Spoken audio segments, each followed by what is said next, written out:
Bev is an incredibly accomplished lawyer, academic, has a Bachelor of Law degree, and she was a former president of the Native Women's Association of Canada. Bev is just a phenomenal community person. Again, it's just such a pleasure to have such accomplished and wonderful First Nations women here to be a part of our discussion and talk about the work that's being done. So I just want to pass it over to Bev.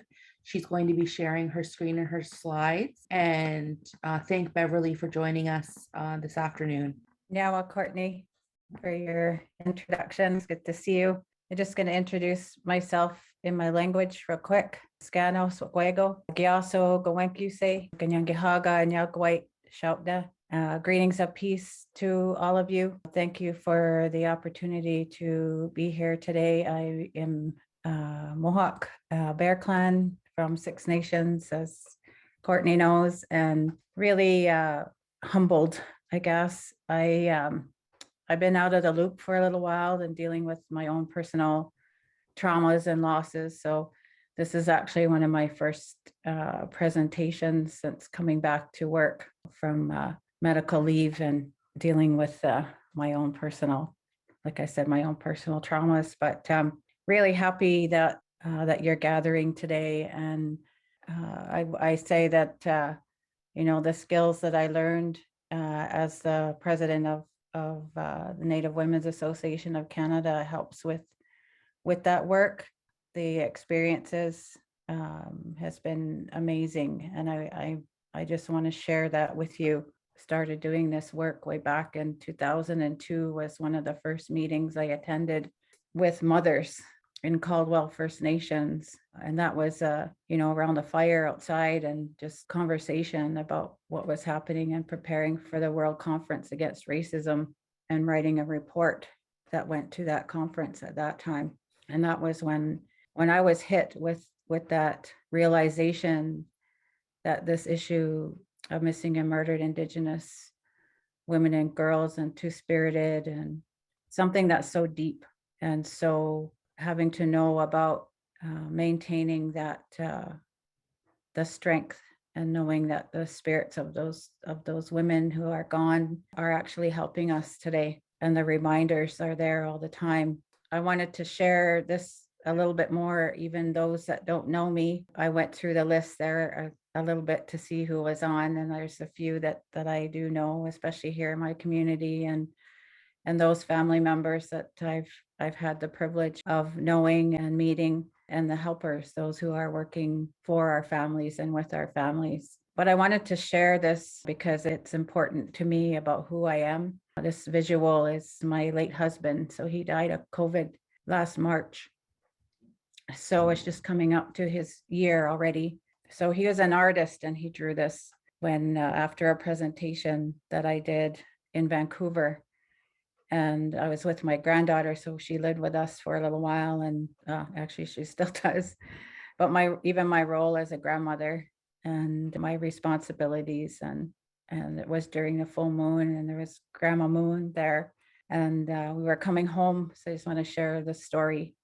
So we were coming home from our presentation, and I was using the 2-row wampum belt. So I'm holding on to the belt, presenting about it. And my granddaughter came with me to the presentation, and she's 7, I think, at the time. And she has a lot of energy. And so they had, at the meeting, they had helpers there to care for the kids during the meeting. So I was up presenting, and I could see her running around. I could see her running around through the people, and the helpers were chasing her around, trying to get her settled. And I was distracted, but still presenting. And then when we got home, she said, you could see the moon. So we were just coming into the house, and the clouds were flowing through that looked like the 2-row went right through the moon like that. She goes, hey, Graham, that's what you were presenting about. It was just that for me, it was, are they listening? Are they paying attention? And even despite their own little world and what they're doing, they are. And that was a reminder for me that no matter what, they are listening, and having that awareness also at that time of my responsibilities and making sure that I am responsible, especially as a grandmother. I take that role very seriously. I know, and I'm sure that you started the days with your Thanksgiving address, but I just wanted to acknowledge, giving thanks to all of you who are able to be here today and to support each other. And I'm here to support you. I just wanted to acknowledge that. What I want to present today is about what have we learned from all these years of gatherings and meetings and inquiries. So what have we learned and where do we go from here? So as you know, and I'm sure many of you have been through all of this, but the downtown east side is where I also met the activists, the women from the downtown east side who were trying to bring attention to the issue over 32 years ago. And that's when the memorial marches started. And so I was able to meet those women from the downtown east side. I think it's going to be 32 years this year, meeting families across the country during the Amnesty International's report, and also meeting with families. So this was really before any attention was being made to the families and to those who at that time who were doing all the work like they are today, having to post pictures, having to go from community to community, having to do whatever they needed to do in order to bring attention without support. Those times and meeting with families and sharing their stories then and bringing attention was something that honored to meet the families at that time. And then moving into the Sisters in Spirit initiative.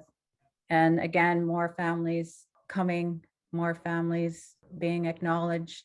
And then the research.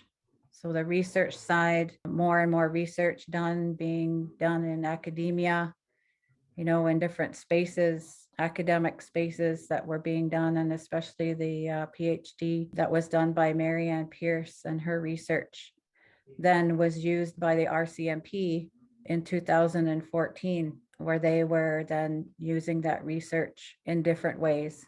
And then the BC inquiry, and then the national inquiry, and then the 2001 National Action Plan. So there's been a lot more work being done in community, the creation of the National Family and Survivor Circle that came out of the national inquiry, the regional awareness. I think one of the things that I found or have seen is the awareness. It's not to where it needs to be, but I think it has been established in our communities. It's been a grassroots movement where families and then their supporters and their communities are now taking on today with, the support of the families and the Chiefs of Ontario now taking it on, and all of the, provincial organizations, Indigenous organizations who are also helping in some way or another. And also what I found is the community awareness. So the support that's there, that wasn't there before, and that there now is that understanding at the community level, whether there's walks or there's fundraisers, artists who are taking on, also that awareness piece of what's happened to the spirits of the women and girls and Two-Spirited. Also, what I found was the advocacy groups, the front line also that is there to help families. And I know that everyone is gathered here and to understand, but again, to understand that there has been a lot that's been done, but actually what has changed? What have we learned? We also understand, and from my experience in my relationships, my continued relationships with family members and families of the heart are the experts. They're the ones who have had the experience and knowledge and understanding of what's needed, and also the supports that are there. So we have these hundreds of calls for justice, calls for action, calls to action, a national action plan. What actually is happening? What actually is being done by government? So I question that. I question whether there has been enough work that's been done at the government levels, whether or not there's been a commitment to specifically address this issue. There's been a change in government again with respect to the leadership, that is, And knowing that, the responsibilities of government and the fact that it has been, acknowledged as genocide, they need to take action, they need to take responsibility, and they haven't. I would like Trudeau to say, we have committed genocide, and that in order to establish a healthy relationship the way that it's supposed to be with Indigenous people, that it becomes a priority for implementing the hundreds of recommendations that have been made in reports from the last 20 years, even since the Royal Commission on Aboriginal People. That's 30 years. There needs to be a process set in place to identify actually what has been happened. And these have been identified in all of the recommendations of the implementation that needs to occur, and that the families need to be at the head of this because they are the experts. So what has changed? What I've seen right from day one is the strength of the family members. That movement is amazing to me. The families who became part of the circle were almost those families that I had originally met with Amnesty International that needed a voice. And that's what I see as the voices are there, powerful voices, the support networks that are there to assist in our community. So that grassroots movement, that's what I've seen as the positive, healthy relationships. And like I said earlier, there's been some awareness, but I don't think we're close to what's required. I don't think there's anything that the public is totally aware of what's needed by family members. I think that's something that needs to happen. And again, it's part of the responsibilities of those helpers, of the networks that are now there across the country. And I see that as that movement, that social movement that's been established now, and that we are able to do this from the grassroots community levels where it needs to be maintained, because we already know in our communities what's needed, but being able to be coordinated in a way that we help each other. That was one of the biggest messages that I remember hearing, was how we need to help each other, how we need to establish that kind of network to be able to support each other. And I think that's what's frustrating for me right now is we did begin family gatherings at the Native Women's Association of Canada way back in 2004 and 5 and 6. But again, at that time, even the resources weren't there to be able to gather the way that I was hoping to gather. So again, it's about resources. It's about the amount of resources that are needed to do this kind of work, and understanding the needs of the families.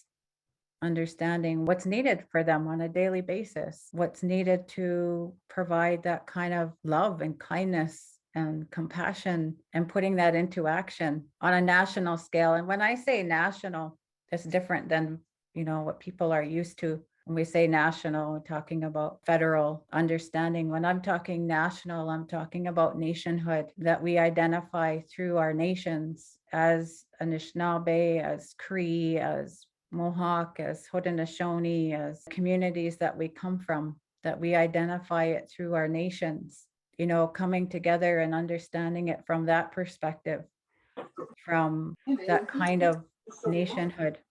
Healing is probably the hardest thing to do, especially right now during COVID, and trying to create self-care for ourselves because of, the traumas that we're having to go through. Having support from whether it's organizations in our communities, but also reaching out, because I think a lot of times, and what I found even in the work back with Sisters in Spirit, was being able to reach out to families who sometimes may not feel safe enough, may not feel supported enough, that it's okay to reach out, that it's okay just to be there, just to be beside a family member, just to stand with them, just to hug them if they want it. Just being there is important, being visible, because that's the connection that we have as Ongwahoi people, as Indigenous people, is that connection that we have with each other. And I think that, that has a real impact. Those who are in trauma, who are living in it, who have that lived experience, we lose trust even in ourselves and in those around us. And when we have that strength of others and that love and kindness and compassion, and you can see it and feel it, it changes the way that we experience things, because then we know that we're not alone, because it's important to know that we're not alone. That's what I see happening, and things that have changed from the very first family that I met. And the first family I met was actually in Norway House in Manitoba. We never told their story to anyone before. And right from that time, things have totally changed for them with that outreach and now being able to share their story and coming together as families. And one of the other messages, and I've always shared this in all of, the presentations and work that I've done with families, is there's always a message from the spirits of the women. One of the biggest messages that I've experienced was about love, unconditional love, and that no matter how much trauma that we have, that unconditional love is there, and that they've reminded us that it's there, and that their messages of bringing our families together, because the impact of genocide has impacted our Indigenous families. They've impacted it so much where it's divided us, it's divided within our communities, the violence that's there in our communities and our families, the realities of the impacts of residential school, those are all of the roots of the violence. And if we acknowledged where that trauma comes from, the roots of that, and acknowledge it, that it did exist and that we have the opportunity to change. That's Creator gave us that opportunity to make things better all the time. And so we have that in us to make those changes and to make the shifts that we need to do in ourselves, impacts our whole family. I've got a picture, one of my uncle's pieces of art of the creation story. If we go right back to the creation story and that unconditional love to all of creation, the birthing of new life, to me, that's all of those stories, all of those principles of our own laws reminds us about our own responsibilities and about our responsibilities to each other. So, like I said, I always take those things to heart and keep those things as part of an everyday ongoing process. Where do we need to go from here? There's so much that needs to happen.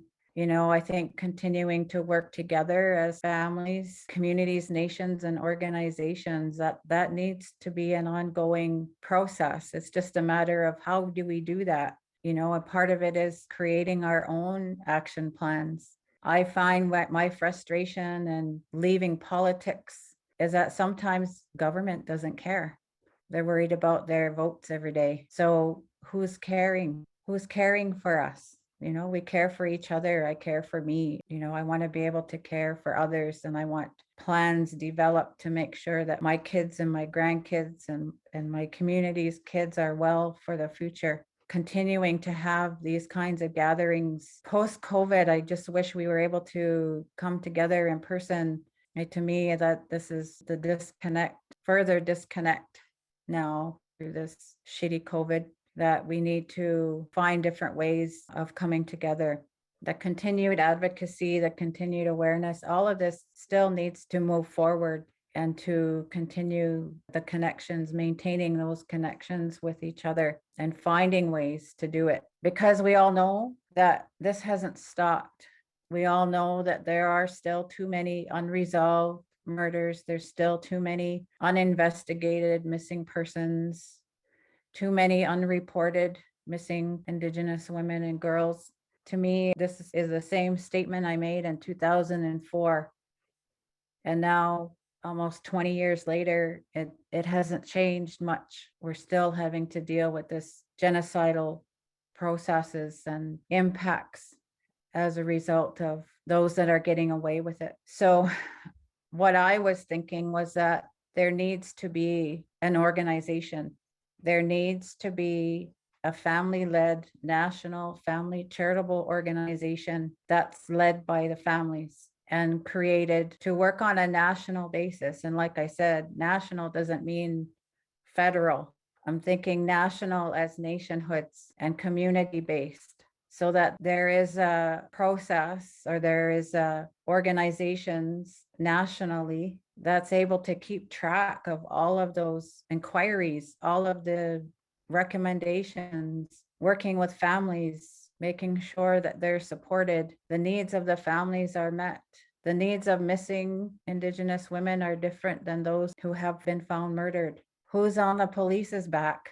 Who's on their back to make sure that they are doing the investigations properly? There is processes that can be set up and the resources that are required in order to be able to identify, and that's the real action plan that has to be created. And if those of you who are already, creating action plans within your communities, then this can be coordinated throughout our communities, because this is where our linkages are. There's difficulties with the colonial police task forces who have their own jurisdictions, right? And they have their own limitations as to where they do the investigations. There has to be a link there. And so to me, that's where it can be established through a national organization for families specifically of missing and murdered Indigenous women. I know we're talking also about violence against Indigenous women, which is where, all of the shelters and, the work to support those women who are in violent relationships and prevention of violence. Those are all can be part of that organization as well, in order to establish those prevention models in our communities. And that it's important to return also back to our teachings, because it was all about healthy relationships and about our knowledges of who we are and our responsibilities to each other. Those come from our own laws. All of that can also be created within community-based initiatives. So to me, it's about self-determination. I think we've all said that for a long time. Our communities say that all the time about self-determination. So what are we actually doing? What's actually created? What kind of processes are in place in order for us to do that? If we are a self-determined peoples, what are the structures that are created in our communities in order to do that? So to me, that too is part of thinking about the future, where we go from here. And I always say that part of this in returning to that is understanding our own resilience, our strengths, things that have been able to maintain, to continue, who we are and where we come from. And the losses, acknowledging, the loss and the traumas and revitalizing what we've lost, reclaiming who we are and the awareness of our own selves within our own communities, bringing back the balance, coming back to understanding our own laws, our own processes, our own institutions. But I think the first step is about healing ourselves, knowing the traumas within ourselves, because the biggest part of that is trust. If we have to trust ourselves first before we can trust anyone else. Because if we come to a meeting and we don't trust someone who's sitting across the table from us, that's going to be the issue that's going to be thought about throughout that whole time and trying to make decisions. So part of it is, how do we do that? It's a huge process to be able to come back to reclaiming our own ways and reclaiming what Creator gave us, those teachings that we have. Our teachings taught us about positive and healthy relationships, healthy sexual relationships. We had ceremonies, those ceremonies that taught us about that. Those are the reminders that always come back to me about the spirits of those women who are there to help us, having those ceremonies to give thanks to them, knowing what our roles and responsibilities are in our communities to even to prevent violence. It's a whole community, family responsibility. It's not an individual's responsibility. It is an individual, but it's everybody who surrounds that individual. It's everybody. It's not, the colonial legal system has created such an individualized process, even the criminal legal process, is a colonial legal process. You know, when I think about the needs of families who have gone through murder trials, my own family being one of them, many of the families in my community having to go through that, it would be a really difficult thing to come back to our own conflict resolution, because we'd have to be at a really good point our own selves to be able to face the murderer's family in our own communities. It would be a really difficult thing to do, but that's part of our teachings. That's part of conflict resolution and our own laws, is restoring the harm. How do we restore that? So those are the kinds of really deep understanding of what that means and what it means, those things that we need to be responsible for. Another reminder is about our nationhood, the strength of our nations, the impacts of, you know, losing our mothers and our grandmas and our nieces and granddaughters and sisters over hundreds of years. You know, we're thinking about how many generations of women that we've lost, of those who have been murdered, of those who are still missing.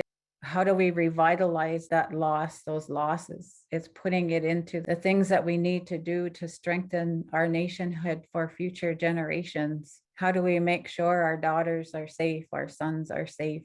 Those teachings that we have about having a good mind, about respect, about having peaceful relationships, the revitalization of our languages and our cultures and traditions, the revitalization of our own Indigenous legal systems, legal orders, legal traditions, about our relationship with Mother Earth, especially as women, in our relationship to her. And also, how do we ensure that happens even within our own families who are dealing with trauma on a daily basis? How do we make sure that everyone is well? You know, it's a big task.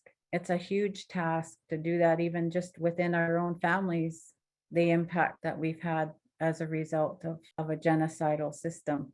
So it's a lot of work. It's a lot of commitment. And to me, that's where understanding the cycle that we're in, where we are returning back to our ways of being, returning the balance, bringing back the balance. You know, we start with our own self-determination and then having to deal with the whole colonial genocidal systems and laws and policies that have been established, colonial laws and policies that have been established to try to erase us as a people. And it's ongoing. It hasn't stopped. We're still living in it.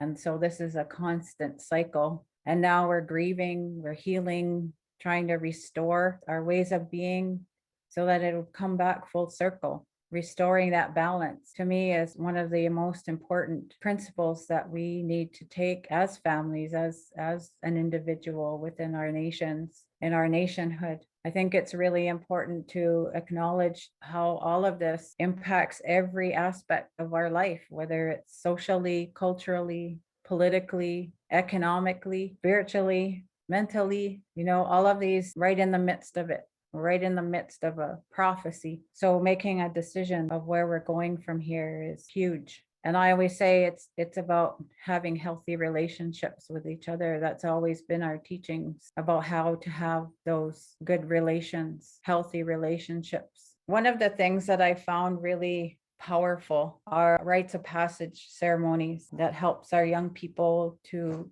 return, to maintain their identity and where they come from. So this is taken from my PhD dissertation, which is about holistic health and maintaining. And this is a rites of passage for the boys, where the moms carry their things in their baskets and they hand over the responsibilities to the men, to the uncles, to the fathers, grandfathers. And it's a powerful ceremony of the mothers to hand over those things. So this is being revitalized in Haudenosaunee territory, starting in Akwesasne, where I did my PhD work, but also with the girls, the ceremonies that are done to prepare them to be mothers, and the ceremonies that are done to prepare the boys to be good fathers. To me, these are the teachings of and the reminders to me of maintaining our families and the strength of our families and knowing the needs of our families. I just wanted to leave it on that positive note about the rites of passage as a powerful tool to make change for strong families. My PhD is holistic, means that it's a full circle, and that the development of this organization, I think, would help all of us, those who need to move forward in this work, because then that can, gather up all of the work that's already been done and to support the families. I'll leave it there. Just say Nyawa, thank you. We have a question from Jillian Isaacs. Hi, it just wasn't a question. I'm just extending my nyawas to you, Bev. It's really awesome to know you and to have your support. And I'm just really grateful. My heart's always fulfilled listening to the power of our ceremonies and our original ways of being and what that could look like in the future, and the change that it could make, not only within our communities, but I just wanted to say, when you said, on a national level and what that means as an Ongwehongwe woman, and that reminder of our nation to nation responsibilities to one another on the island, right? So I just wanted to say that really, really stuck with me listening. And I always enjoy listening to you. And I feel the more I embrace being a mom, the more I embrace being a sister and a daughter, I feel more drawn to our ways and our ways of being. So yeah, so much, Beth. Nyawa, Joe. We have another raised hand there, Bev. Audrey Huntley. Yeah, hi, Bev. So good to see you. So much respect for you, as you know, ever since I first talked to you about this issue almost 2 decades ago. I've enjoyed so much working with you over the years, and I showed the film that you were a part of yesterday, and you're so brilliant in that. And of course, I called attention to the fact that we have the full-length interview with you up on our webpage too, on the Aboriginal Legal Services website. But I wanted to comment, I really love your idea of the Canada-wide, a national charitable organization that would advocate simply on behalf of families and understand that difference between those who have found that their loved ones were murdered and those that have people who are still missing. And I guess I just wonder if you agree with me. I would really think it would be important for that organization not to be government funded and to be, to come out of our own. As you know, I work when I'm not at Aboriginal Legal Services, and most of my work around MMIWG, Trans Two-Spirit, is from No More Silence, and we're completely independent of all state institutions because we understand their complicity, and you wouldn't want a repeat of what happened with Sisters in Spirit, where the rug was pulled out from under people's feet because there was that financial dependency. So I wonder if you agree with that it would be just really important to find those funds from other sources and not be government. I totally agree with you. And that's why I'm saying that it needs to be a charitable organization, because then you're able to get those Canadians who want to help. And there are a lot out there. It's just, again, it's having the resources and the people resources, the human resources to be able to access them and to be able to develop something that is totally independent from government. They're not going to help. I'm telling you, they're not going to help. I mean, I don't know if there's government people on here, but I've given up. I mean, maybe I shouldn't, I don't know, but I'm just telling you my experiences, and I know those who have to run programs and services and have to sign a contribution agreements, and you have to jump through hoops to get government money, and just the difficulties that creates. And it's a whole other administrative task to be able to have those kinds of resources and the reporting that has to go back. Yes, you got to report, you got to be accountable for the resources, but seems to me that they make it more difficult. And I also see that, from leaving, I learned a lot from NWAC and how that works through contribution agreements and the politics and the kissing ass, I'm going to say, to be able to get those kinds of resources. And then the money is there and they put it into a pot, and then we're all fighting over it. So to me, that's another form of colonization and ways for us to divide and conquer, for us to fight amongst each other over the resources this time. Like, to me, that's so stupid. And we're falling into their game. And I'm not willing to do that anymore. Not willing to play their game. We need to create our own processes, our own ways of establishing that within our own means. There's so many smart people. We are very smart people. So we need to be able to bring our skills together, to work together in order to be able to help our families. So yes, thanks, Audrey. Awesome. Thank you. I put the post on there for my PhD dissertation. Hopefully you get that link, and it is about holistic healthiness. It is about the impacts of resource development specifically, and the impacts of the resource development. But I looked at how we maintain our healthiness through our own laws. That is where the source of healthiness comes from, by practicing our own laws. Law for me, and it was, part of my master's actually, when I did my master's in law, is looking at our own laws as Haudenosaunee, the great law. But I asked our elders at that time, so this was like in the early 90s when I started my master's, asking our language speakers, our language holders, what law is. Is there a word for law? And the response is, well, there's not a specific word, but there is our way of being. In our language is our way of being. That's how we live life, which includes our ceremonies. It includes our, the great law. It includes our creation story. It includes all of our practices, our Indigenous practices, medicines, healing medicines, our Thanksgiving address, all of those things that establish our holistic healthiness.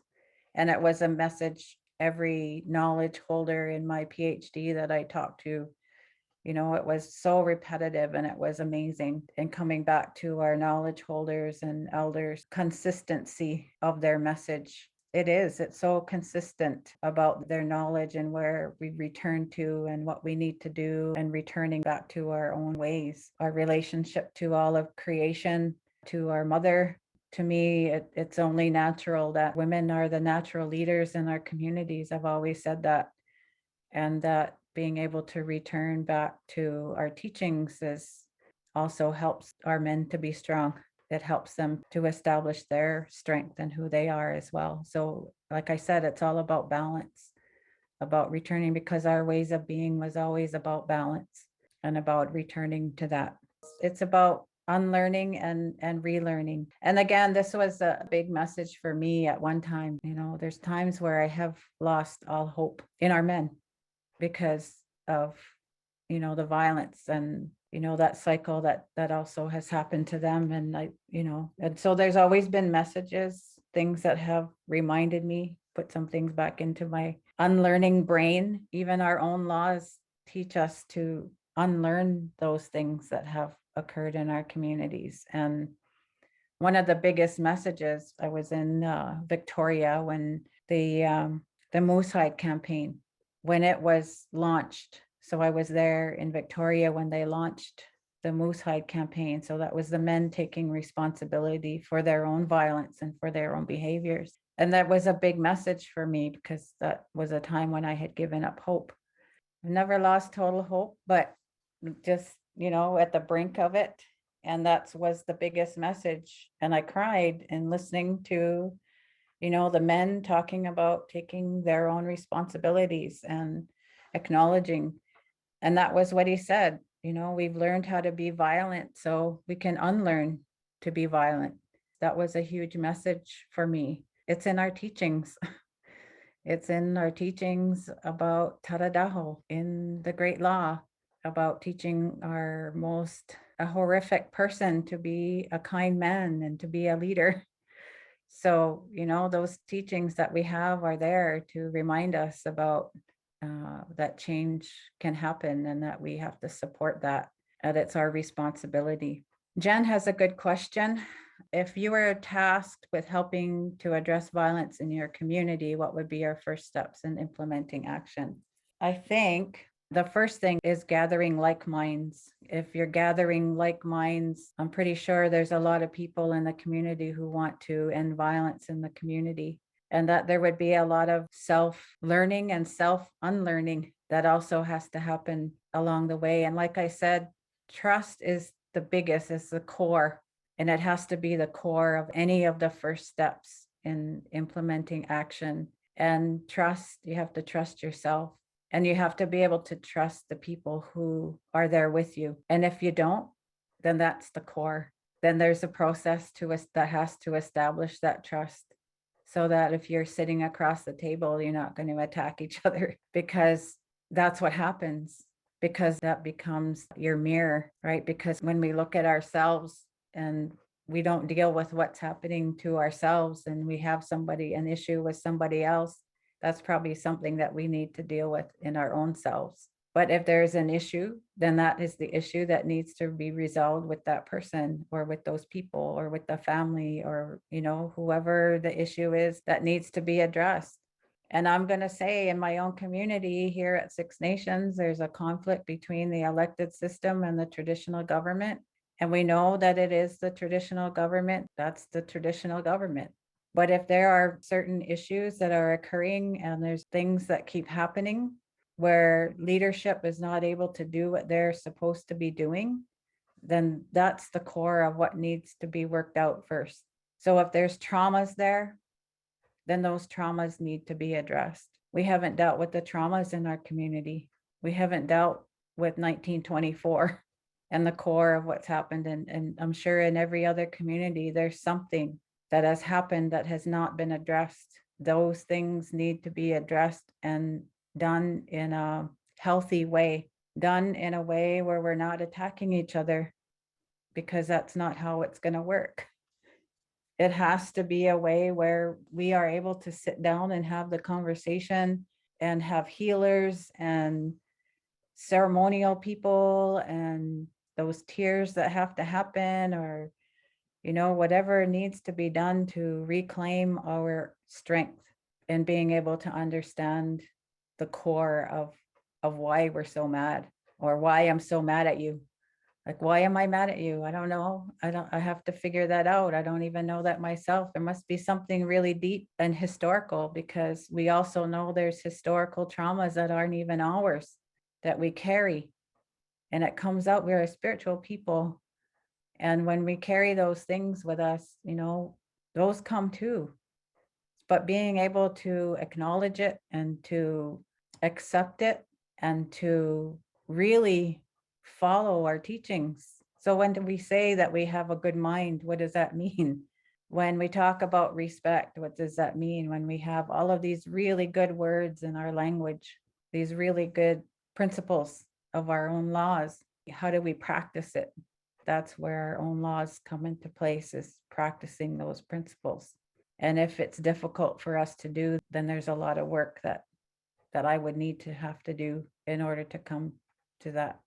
So anyway, thank you for your invite. Can't wait to see everybody in person someday, to give you all a big hug.